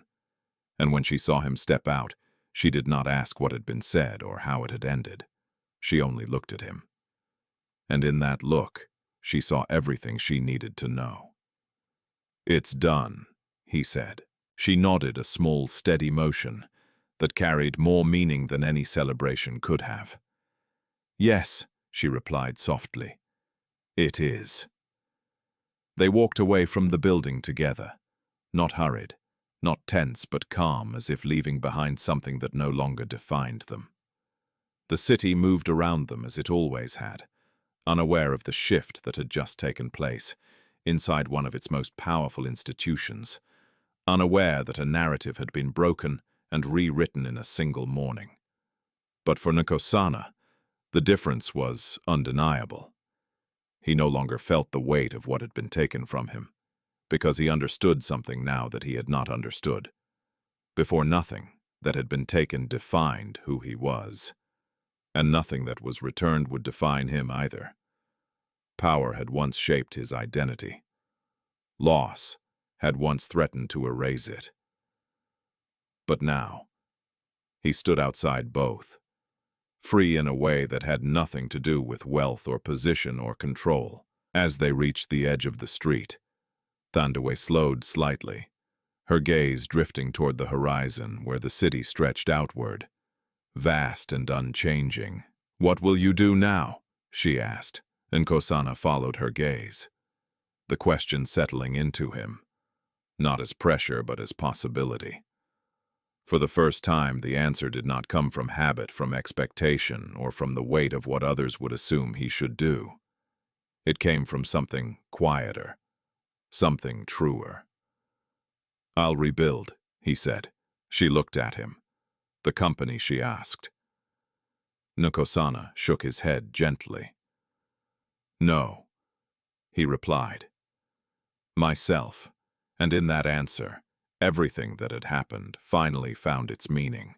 "Ketuk fan moibon, tieptuk jo kauvia ju motenghin, jen motenghin, haitram tu theoquijin, fan moi lum, what he chose to build this time. In the days that followed, the world did what it always does when truth surfaces. It reacted. It questioned, it adjusted, and then it slowly began to settle into a new version of what it believed had always been there.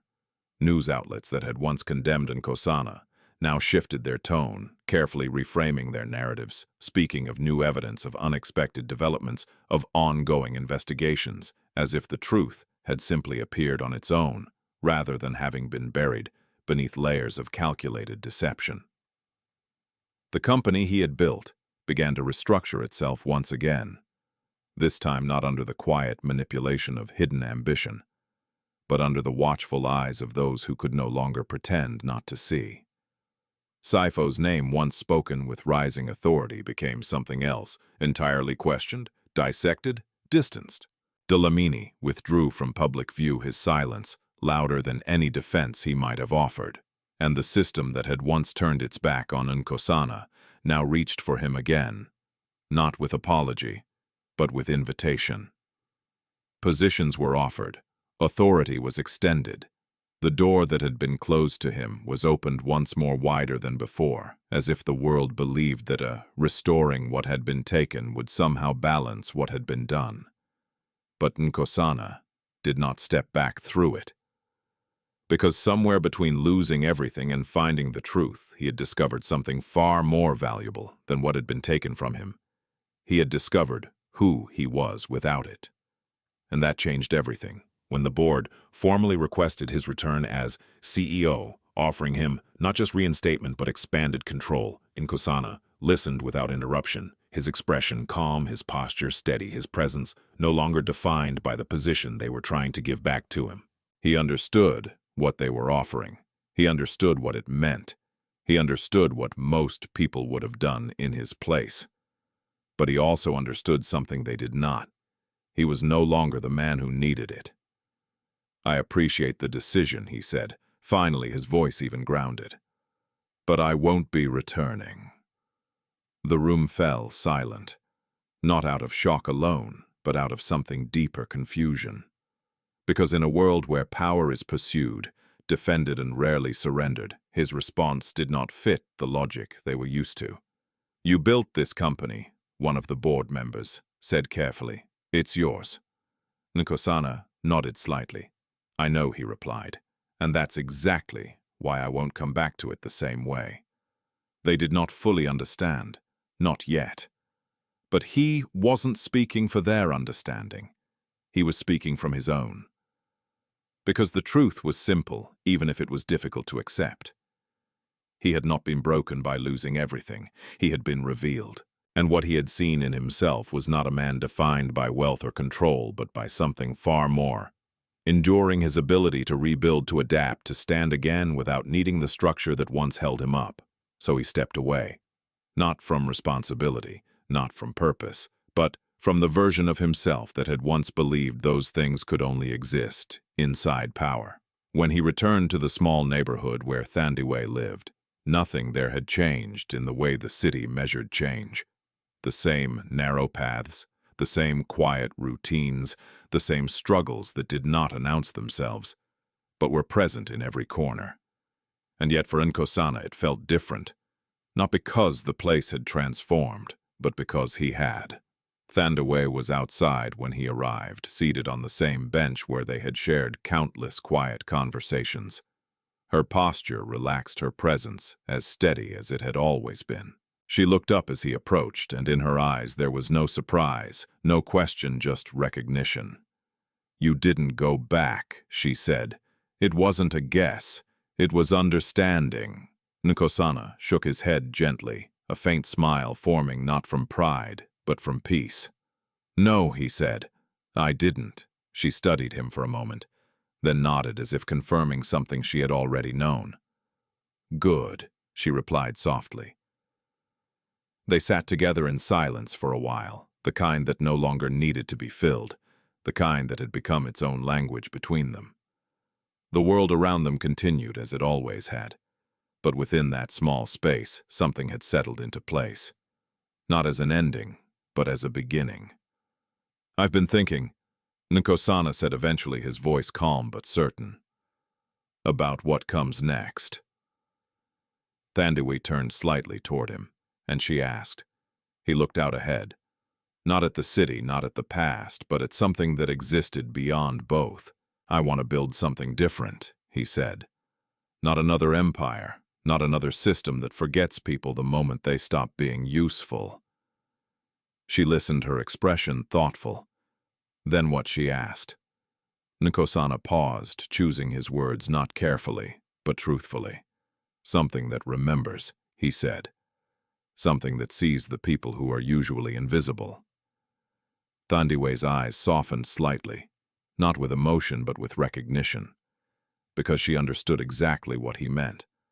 Not as an idea, but as a reality she had lived every day of her life. "And you think you can do that?" she asked. Nkosana looked at her. This time his answer did not come from confidence. It came from belief.